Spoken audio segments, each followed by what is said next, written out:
It's time for a good old-fashioned Ford versus GM throwdown.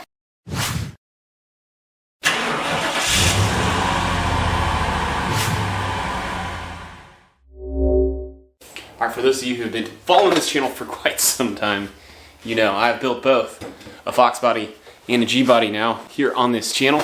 And so I thought I'd take the opportunity to kind of reflect back, look backwards, think about both of those builds, and tell you which one I think is the better budget build. First off, I gotta admit, there's a little apples to oranges comparison because the Fairmont, of course, I bought back in 2018, and the used car market was way different back then than it is now. Now, that being said, 2022 is when I bought Lori G Prix, but I think what still holds up. Now, I bought the Fairmont. Fairmonts were popular when I bought it, but I think I was still on the downside or the front side of the bell curve. Hadn't quite hit the pinnacle. So you're not going to be able to find a factory V8 car like I did for $1,800 in the condition the Fairmont was back in 2018. But I do think that you can find like a Cougar, a Thunderbird, maybe a Lincoln Mark 7 at or near that price point. Whereas as this G-body, finding a two-door G-body, even though my Grand Prix is the less sought after of all of the ones, I just don't think you'll find a two-door G-body. And keep in mind, when I bought Lori G Prix, I got it for $1,900, so very similar to the Fairmont, but it didn't move. It had transmission problems, so that was one of the big concessions I had to take. So we're going to award round one to the Fox bodies. Round two, again, if you've been following me for a long time, and hey, I guess I'll take a chance. If you haven't been, I'm going to tell me this is a straight six van. You're home for offbeat hot rodding, and these two cars are definite offbeat hot rods, but I take a little bit of an offbeat path with my project builds, and I usually actually start with the interior first. Most of the time because I want to be able to drive the car, I want to enjoy it, and if it disgusts me to sit in the vehicle, like, that's not going to work. So I always start with the interior, and so we are actually going to make this even Stevens between the two because I double checked. My spreadsheets indicate the carpet kit for the Fairmont was a lot cheaper than the Grand Prix, but I checked modern day prices and lined them both up, and they were both the exact same from Auto Custom Carpets. So we're going to give them, we're going to call this one a wash, and I think the next category is where you'll see a little separation. Our third category is, it's kind of a combined. It's interior, but it's exterior as well. And I'm going to call it like junkyard parts, like all the little knickknacks, like trim pieces. So I think back to Lori G Prix, my 1979 Pontiac Grand Prix, and I had a great success out at a friend of mine's classic Junkyard. I found every little thing I needed, from the cruise control knob at the end of the blinker, little arm strap, cover pieces. Whereas I remember with the Fairmont, right, so if you're going to be as specific as now, Fox bodies, of course, there's parts that interchange from Fox body to Fox body, but from an interior and body part standpoint,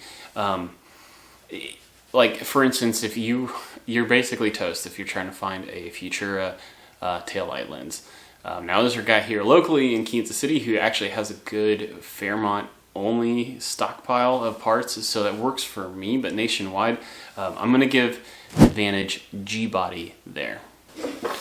Now, if you take out the transmission repair cost total from the project budgets, I essentially spent the same amount of money on both cars, and I just felt like, and again, this could be a byproduct of 2018 versus 2022 project starts, but money went a lot further on the Fox body in terms of being able to find used fun parts, like the GT40P heads, I found thickened sway bar, factory EFI H pipe that I turned into a Y pipe, things like that. Had a lot more success on Facebook Marketplace finding fun parts for cheap, whereas it felt like the Grand Prix money got swallowed up in other departments. So truth be told, I didn't really shop a ton for those parts like that on the Grand Prix because the money just went different places. But I still just think in my casual searching through Facebook Marketplace, it does feel like the 5-liter Fox body crowd tends to put more used parts in the stratosphere so we're going to go advantage Fox body here. Next we're talking wheels and tires, and I'm going to have to easily give the Fox Body platform. Now, granted, I did a 5-lug conversion. It would otherwise be a 4-lug car, the Fairmont. But even with that, the 5 on 4.5 bolt pattern gave you way more options for wheel and tires. Now, the ironic part here is both cars actually featured wheel spacers, and wheel spacers that didn't change to a different bolt pattern. They stuck with the stock. But on the Fairmont, we only had 1 pair of spacers, whereas the Grand Prix has 2 pair to fit the C4 Corvette wheels on the 4 3/4 on 5-lug pattern. But just gonna say, I think the Fox Body platform gives you way more options from a wheel and tire standpoint than the G-Body, so we're going to advantage Fox Body. And lastly, this is a little unfair because I'm being a literal to my 2 cars, but the by far and away the engine opportunity was advantage Fox Body. It's amazing what 1 cubic inch does, right? A 301 Pontiac versus a 302 Ford. Night and day. The opportunities I have for performance upgrades at a reasonable price. Obviously, a Windsor Ford is going to win in that circumstance. Now, if this was, say, a 1983 Grand Prix, and I think that's the year when the V8 option became GM basically is like everybody's sticking a 305 Chevy into your vehicle, whether it's an Oldsmobile, Pontiac, or Buick. That might not be 100% true because Buick was pretty hardcore about their turbo V6, but you get the point. A small block Chevy is probably going to, you're probably going to have way more opportunities to modify and make, even as a 305, go fast goodies than for a 302 Ford. But so I guess you can skew the facts how you want to as a viewer listening to this, but if we think about it, if we break it down now from the beginning all the way to here, finding a 2-door V8, cheap V8 option in the G-Body, it's out there and it exists, but I think it's going to be really hard to find at the price point as opposed to, say, a 302 like 1984 Thunderbird or something like that.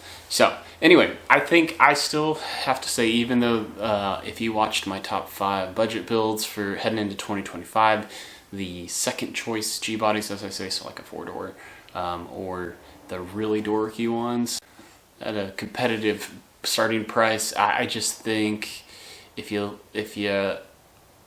think you'll find a Fox Body faster that's a 2-door version that's got a factory V8 in it, and it's going to be a 302, and you're going to have a lot of fun with that. So that's my vote for which one's the better budget build still here in 2025. But I want to hear from you. I'm sure there's plenty of disagreements, so why don't we go ahead and do that down there in the comments. If you enjoyed it, go ahead and smash that like button or subscribe button. We've got more budget build topics coming up down the pike this year in 2025.